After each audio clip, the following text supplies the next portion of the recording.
সংগ্রামী জনতা, ইসলামী আন্দোলন বাংলাদেশ বাগেরহাট জেলা শাখা কর্তৃক আয়োজিত আজকের এই বিশাল গণসমাবেশের পর্যায়ে বক্তব্য প্রদান করবেন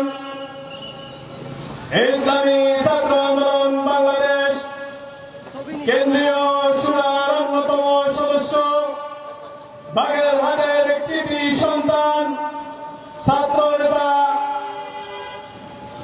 আব্দুল আজিজ নোমান। বক্তব্য রাখছেন ছাত্র নেতা আব্দুল আজিজ নোমান। আসসালামু আলাইকুম ওয়া রাহমাতুল্লাহি ওয়া বারাকাতুহু। ইন্নাল হামদালিল্লাহ ওয়াসসালাতু ওয়াসসালামু আলা নাবিয়্যিহি বা'দা। আউযু বিল্লাহি মিনাশ শাইতানির রাজীম। বিসমিল্লাহির রাহমানির রাহিম।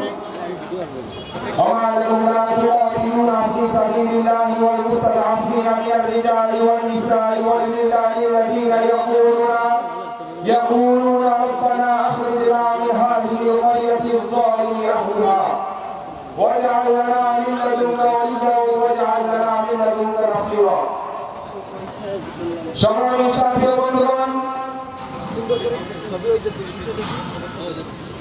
স্বাধীন বাংলাদেশ 1971 সালের পর আজকে 54 বছর পরে 2024 36 জুলাই নতুন ভাবে স্বাধীন হতে হয়েছে। কথা বলেন ঠিক কিনা?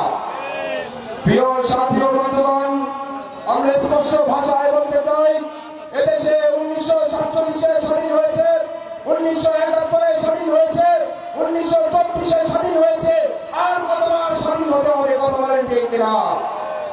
এদেশে 1971 সালের পর গণতন্ত্র, সমাজতন্ত্র, ধর্মনিরপেক্ষতাবাদ ও জাতীয়তাবাদের ভিত্তিতে যে বাংলাদেশ হয়েছিল, এই বাংলাদেশ আমাদের স্বাধীনতা নিশ্চিত করতে পারেনি। কথা বলেন ঠিক কিনা?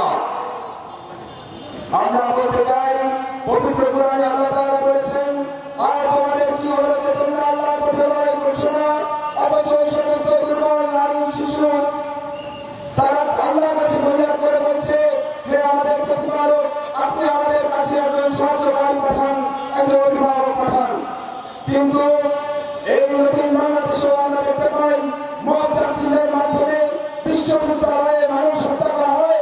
এই বাগেরহাটেও বিভিন্ন রকমের জাতীয়তাবাদ নতুন স্বৈরাচারের সৃষ্টি হয়েছে। কথা বলেন ঠিক কিনা? আমরা পীর সাহেব চরমনাইয়ের নেতৃত্বে আগামী ইসলামিক বাংলাদেশে নতুন ভাবে আমরা বাংলাদেশের মানুষের স্বাধীনতা নিশ্চিত করতে চাই।